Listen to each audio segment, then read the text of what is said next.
Selamat pagi, siang, sore, Pak Dayu, kakak-kakak asisten, serta teman-teman sekalian.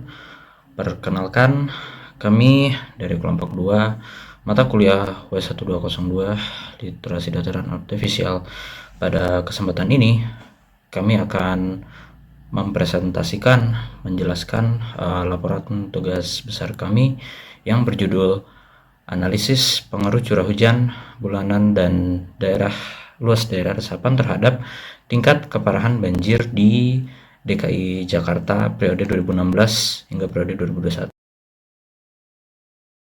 Oke, adapun anggota kelompok kami yang terdiri atas 5 orang, yaitu saya sendiri, Fahmi Meriza, dan ada 4 teman saya, Samsir Maranatha Rana Maura, Nafira Ditya Pandu, Arif Musyafar Rifki, dan Daryl Steven Anabel Semamar. Oke, masuk ke latar belakang. Jadi, latar belakang dari penelitian ini berawal dari permasalahan banjir yang terus berulang di DKI Jakarta. Curah hujan yang tinggi dikombinasikan dengan penyusutan luas daerah resapan akibat alih fungsi lahan menjadi faktor utama yang meningkatkan risiko dan tingkat keparahan banjir. Seiring bertambahnya pembangunan infrastruktur dan organisasi perkotaan, permukaan tanah semakin tertutup oleh semen dan aspal.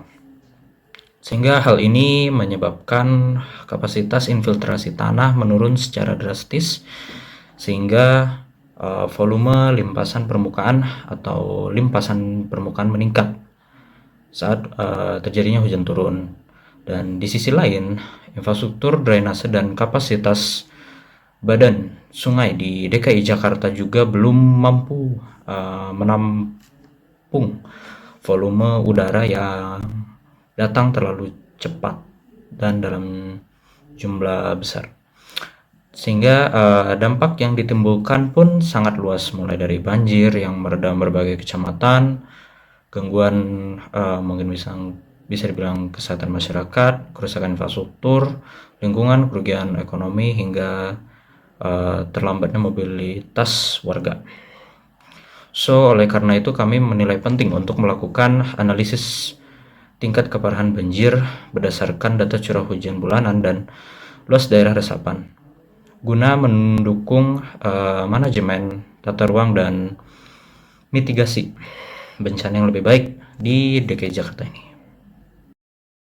Oke, next, berdasarkan latar belakang tersebut, kami juga mengajukan 2 pertanyaan penelitian. Yang pertama, seberapa kuat korelasi antara intensitas curah hujan dan luas daerah resapan terhadap tingkat intensitas banjir yang diukur dari jumlah kecamatan terendam DKI Jakarta. Dan kedua, bagaimana karakteristik statistik dan pola distribusi dari data curah hujan bulanan, luas daerah resapan, serta tingkat intensitas banjir selama periode 2016 hingga 2021.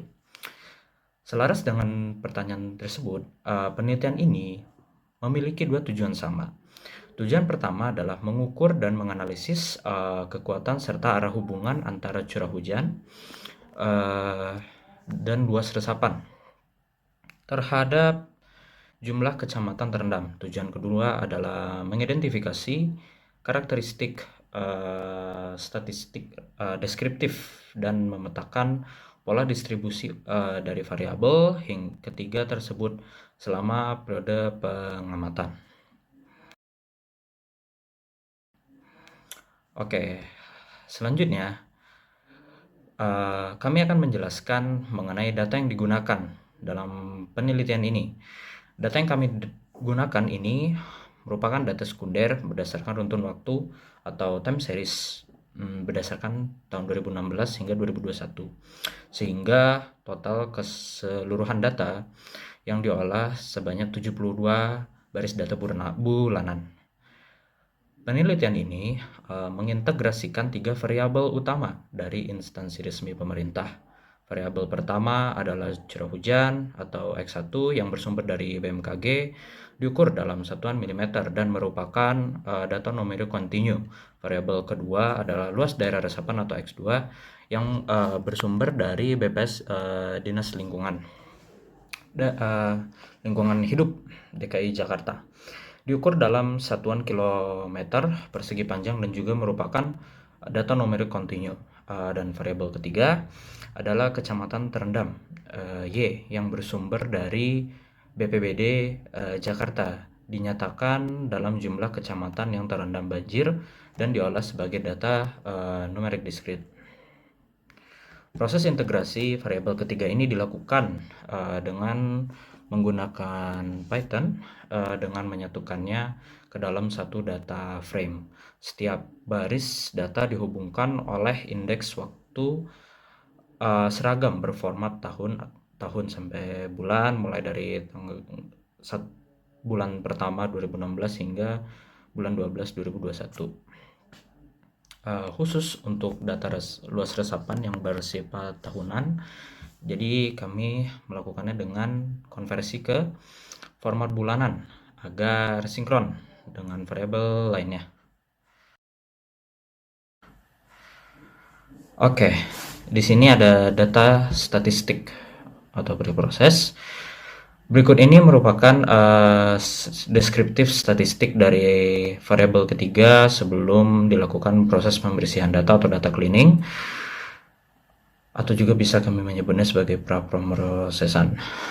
So, total data yang dianalisis ini sebanyak 972 atau 72 kali observasi bulanan dari 2016 hingga Desember 2021.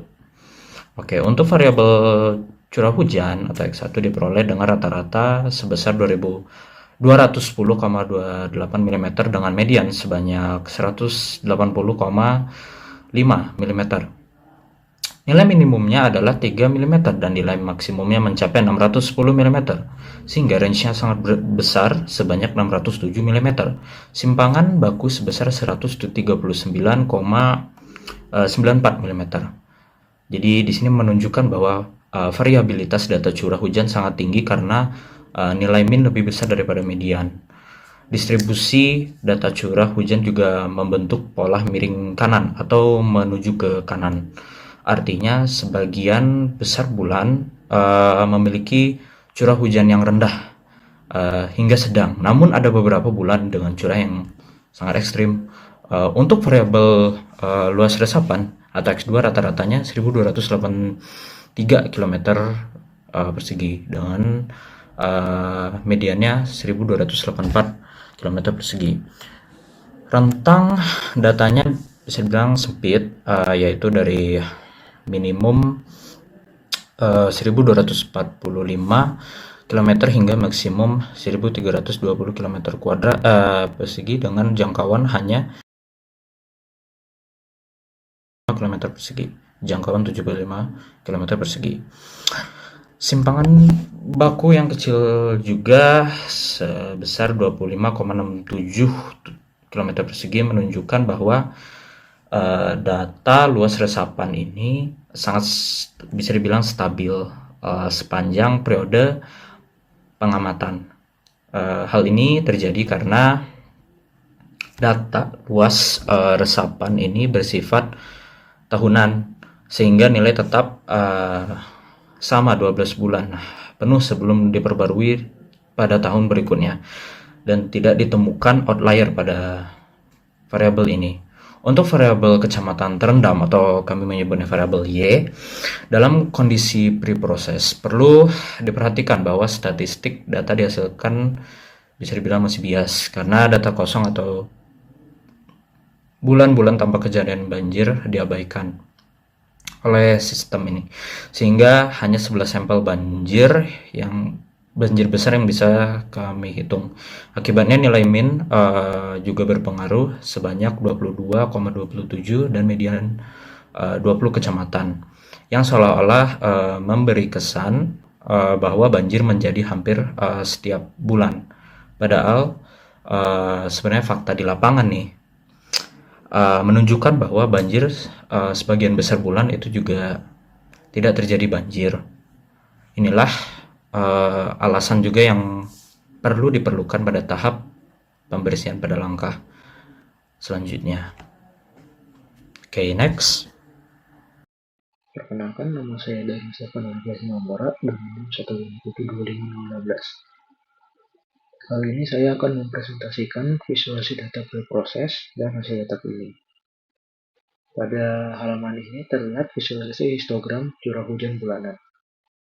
Pada visualisasi ini terlihat bahwa pola distribusi frekuensi curah hujan selama periode 2016-2021 ini membentuk kurva menjulang ke kanan. Frekuensi kejadian tertinggi terjadi pada interval rendah hingga sedang. Grafik ini juga memperlihatkan landainya frekuensi pada intensitas tinggi. Pada analisis box plotnya, karakteristik variabilitas internal dapat diidentifikasi secara lebih spesifik, dikarenakan batas bawah interval tolerance berada dekat dengan 0 mm. Sementara batas atasnya mencapai kisaran 300 mm. Kami juga mendeteksi adanya satu outlier yang berada jauh di atas garis whisker atas pada sekitar lebih dari 600 mm. Selanjutnya ada histogram distribusi luas resapan.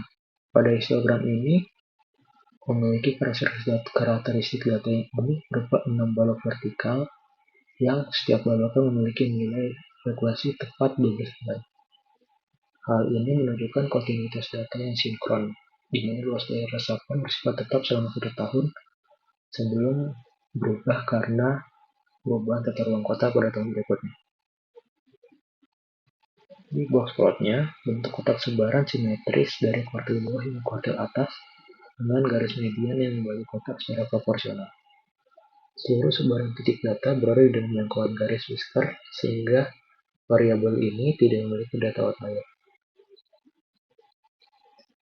Selanjutnya ada histogram kecamatan terendam.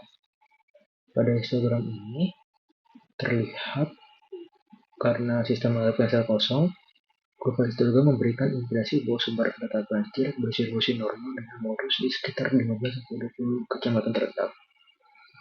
Grafik ini mengaburkan fakta bahwa sebagian besar bulan dalam periode pengamatan sebenarnya tidak ada kejadian banjir. Pada box plotnya, bias visual terlihat semakin jelas. Garis median terangkat naik sekitar 20 kecamatan dan rentang kotak interkuartil melebar secara tidak realistis. Selain itu, karena pembagi data yang menyusut menjadi hanya 11 sampel banjir dari 72 sampel, grafik ini tidak mendeteksi adanya pecilan, karena menganggap seluruh data banjir sebagai variasi normal. Ini setelah kami cleaning datanya, kami melakukan data cleaning ini tanpa menghapus baris data untuk menjaga kontinuitas struktur deret waktu untuk analisis regresi berganda. Misal values yang selama 61 bulan itu tidak ada banjir pada variabel kecepatan terendam, kami tangani menggunakan metode serial imputation, yaitu memasukkan angka 0. Karena status none ini tersebut secara real merepresentasikan kondisi tidak adanya banjir di lapangan pada hilang kaca. Dengan pendekatan ini, ukuran sampel kembali utuh menjadi N sama dengan 72 bulan. Dan biasa listrik berhasil dikoreksi. Selanjutnya, saya Samusur Manata Auralna Laura dengan 157250048 akan menjelaskan mengenai bab 4, yaitu statistik data, dan bab 5 visualisasinya. Sebelumnya pada slide ini dipaparkan mengenai visualisasi gabungan antara box plot dari ketiga variabel yang kami bahas. Kami menggunakan metode analisis statistik deskriptif yang dilakukan pada seluruh variabel yang telah melalui tahap data cleaning proses. Metode ini bertujuan untuk merangsang ringkasan parameter kuantitatif yang meliputi nilai minimum, kuartil bawah, median, kuartil atas, nilai maksimum, nilai rata-rata, serta standar deviasi guna mengukur dispersi atau tingkat keragaman internal data. Lalu pada slide ini saya akan menjelaskan mengenai hasil statistik deskriptif post proses data. Setelah membandingkan dengan statistik deskriptif pre-proses data, hanya variabel terikat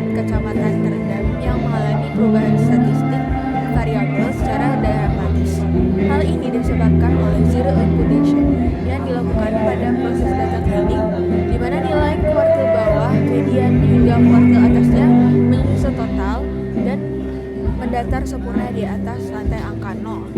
Kondisi ini memperlihatkan bahwa status bebas banjir merupakan baseline dominan. Dampak matematisnya, seluruh 11 bulan yang memiliki catatan banjir secara otomatis akan terdorong ke atas garis Whisker dan terdeteksi sebagai serangkaian outlier atas. Hal ini membuktikan secara ilmiah bahwa bencana banjir di DKI Jakarta itu dikategorikan sebagai kejadian ekstrim atau rare events. Lalu selanjutnya untuk visualisasi, yang pertama saya akan menegaskan mengenai distribusi curah hujan bulanan sebagai variabel bebas pertama, di mana di sini kurva histogram curah hujan membentuk pola distribusi menjadi ke kanan atau right skew distribution, di mana frekuensi kemunculan tertinggi atau modusnya terpusat pada intensitas rendah menuju sedang, tepatnya pada rentang interval 60 mm hingga 120 mm per bulan. Semakin tinggi intensitas hujan, grafik frekuensi menunjukkan tren melandai yang konsisten dengan menyisakan satu outlier ekstrim di atas 600 mm yang terkonfirmasi secara tegas pada visualisasi boxplot. Lalu selanjutnya untuk distribusi luas resapan, di mana histogram luas daerah resapan ini menampilkan visualisasi 6 balok vertikal terpisah dengan jarak konstan dan tinggi puncak yang seragam sempurna di angka 12 bulan untuk setiap nilainya. Pola ini membuktikan validitas integritas data makro kelompok, di mana luas daerah resapan ini bersifat tetap atau konstan selama 12 bulan pada tahun berkenaan sebelum diperbarui pada tahun berikutnya. Visualisasi boxplot ini akan menegaskan keseimbangan distribusi kuartil tanpa adanya skewness yang timpang ataupun indikasi outlier. Lalu yang terakhir, untuk karakteristik kecamatan terendam ya sebagai variabel tarikan. Histogram post prosesnya menampilkan lonjakan frekuensi tunggal yang sangat ekstrim pada koordinat angka 0 yang mencakup 61 kejadian bulan. Visualisasi ini menegaskan bentuk sebaran data hidrologi yang bersifat zero inflated. Selaras dengan hal tersebut, boxplot post proses menunjukkan penyusutan badan kotak interkuartil ke titik koordinat sumber, memetakan secara jelas bahwa 11 titik menuntut analisis korelasi dan regresi yang akan dijelaskan pada bab berikutnya. Baik, pada bagian bab 6, yaitu analisis korelasi, akan dijelaskan oleh saya sendiri, yaitu Nafi. Jadi, analisis korelasi dalam penelitian ini ditunjukkan untuk mengukur kekuatan sekaligus menentukan arah hubungan linear antara variabel-variabel numerik yang diuji. Metode yang kami terapkan adalah korelasi Pearson, yang menghasilkan koefisien korelasi dengan notasi R. Nilai koefisien ini berkisar dari min 1 hingga plus 1. Sebagai tolok ukur interpretasi, nilai R yang mendekati plus 1 mengindikasikan adanya hubungan positif yang kuat atau berbanding lurus. Lalu nilai R yang mendekati min 1 menunjukkan hubungan negatif yang kuat atau berbanding terbalik. Sementara nilai R yang mendekati 0 menandakan tidak adanya hubungan linear antar variabel. Seluruh parameter korelasi ini diekstrak menggunakan data yang telah melalui tahap post-processing dengan total sampel utuh sebanyak N sama dengan 72 observasi. Lalu berdasarkan matriks korelasi dan visualisasi heatmap yang tersaji di layar, terdapat 3 poin hubungan antar data yang krusial untuk kita analisis. Yang pertama, hubungan antara curah hujan dengan kecamatan terendam. Jadi pada parameter ini, pada hubungan ini diperoleh nilai koefisien korelasi sebesar 0,470925. Nilai ini menunjukkan adanya hubungan positif dengan tingkat kekuatan yang sedang atau cukup kuat. Secara ilmiah, hasil ini mengonfirmasi bahwa fluktuasi intensitas curah hujan bulanan berjalan searah dengan cakupan wilayah banjir. Semakin tinggi curah hujan yang terjadi, maka jumlah kecamatan yang terendam bencana banjir juga cenderung mengalami peningkatan. Yang kedua, hubungan antara luas resapan dengan kecamatan terendam. Hasil perhitungan menunjukkan nilai koefisien korelasi sebesar minus 0,005774. Nilai yang sangat mendekati 0 ini mengindikasikan bahwa hampir tidak terdapat hubungan linear langsung antara variabel luas resapan dengan jumlah kecamatan terendam apabila diuji secara parsial. Meskipun arah koefisien bernilai negatif, yang secara teoritis laras dengan prinsip bahwa perluasan area resapan dapat mereduksi banjir, namun secara statistik, dampaknya tergolong sangat lemah pada model hubungan linear tunggal ini. Yang ketiga, hubungan antara curah hujan dengan luas resapan. Kedua variabel bebas ini memiliki nilai korelasi sebesar 0,212232. Nilai korelasi positif yang lemah ini mengindikasikan bahwa kedua komponen tersebut merupakan variabel lingkungan yang bersifat independen satu sama lain. Sebagai kesimpulan dari analisis korelasi ini, dapat disimpulkan bahwa faktor klimatologi, khususnya curah hujan, memiliki keterikatan hubungan yang jauh lebih kuat dan signifikan terhadap fenomena banjir dibandingkan dengan faktor fisik lingkungan berupa luas resapan air dalam cakupan data ini. Halo semuanya, perkenalkan nama saya Arik Mustafa Rifki dengan NIM 157250018. Kali ini saya akan membahas hasil analisis regresi dari penelitian kami. Sebelumnya, analisis regresi adalah metode statistika yang digunakan untuk mengukur dan memodelkan hubungan antara satu atau lebih variabel bebas independen dengan variabel terikat dependen.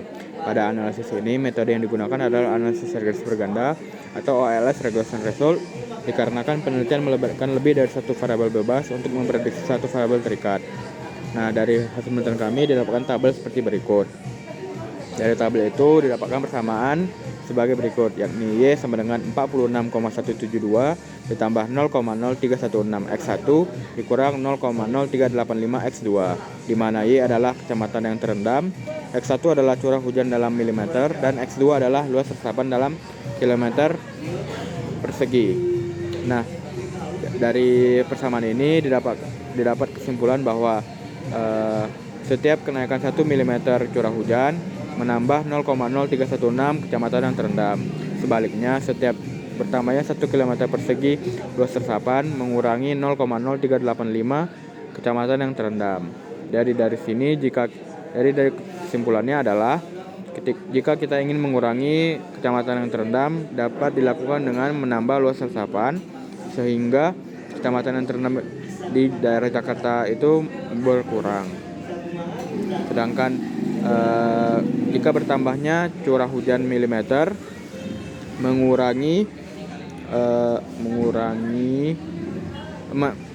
bertambahnya curah hujan milimeter itu menambah kecamatan yang terendam sebesar 0,0316. Sekian dari saya, terima kasih. Oke, yang terakhir kesimpulan. Kesimpulan ini akan menjawab rumusan masalah dari laporan. Yang nomor 1, seberapa kuat korelasi antara intensitas curah hujan bulanan dan luas daerah resapan terhadap tingkat keparahan banjir di DKI Jakarta. Jadi, curah hujan dan banjir ini memiliki korelasi positif tingkat sedang dan merupakan faktor pemicu utama yang berpengaruh secara signifikan secara parsial. Luas resapan dan banjir juga memiliki korelasi negatif yang sangat lemah serta tidak signifikan karena fluktuasi datanya kalah dinamis dibandingkan curah hujan bulanan. Untuk pertanyaan nomor 2, bagaimana karakteristik statistik dan pola distribusi data curah hujan bulanan, luas daerah resapan, serta tingkat keparahan banjir di DKI Jakarta pada Februari 2016 sampai 2021. Jadi, curah hujan berpola menjulur ke kanan dengan rata-rata 210,28 mm. Modus kejadian dominan terjadi pada intensitas sedang sampai sedang dan memiliki satu outlier ekstrim di lebih dari 600 mm. Distribusi sebaran terpantau tersimetris tanpa adanya data outlier dengan rata-rata 1.283 km persegi. Pola datanya juga konstan selama 12 bulan penuh sebelum diperbarui di tahun berikutnya karena perubahan tata ulah kota. Jakarta memiliki rata-rata 3,4 kecamatan terendam, maksimum 42, dengan kondisi didominasi oleh nilai 0 sebanyak 61 bulan. Yang masuknya bebas banjir. Sehingga hanya ada 11 bulan kejadian banjir yang dikategorikan sebagai kejadian ekstrim atau outlier atas. Oke, terima kasih atas perhatiannya.